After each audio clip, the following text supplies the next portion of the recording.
નમસ્કાર, આપ જોઈ રહ્યા છો નેશન પ્લસ ન્યૂઝ. હું છું આપની સાથે હેતલ ભગત.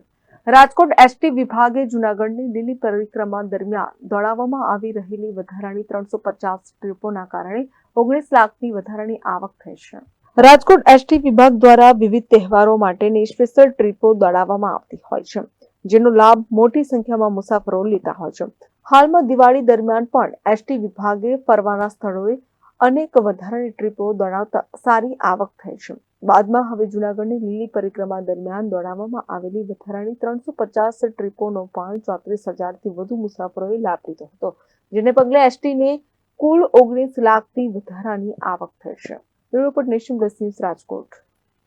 સમાચારોના સતત અપડેટ મેળવવા માટે અમારી નેશન પ્લસ ન્યૂઝની યુટ્યુબ ચેનલને સબસ્ક્રાઇબ કરો, બેલ આઇકન દબાવો અને જોડાયેલા રહો ફેસબુક, ઇન્સ્ટાગ્રામ અને ટ્વિટર પર.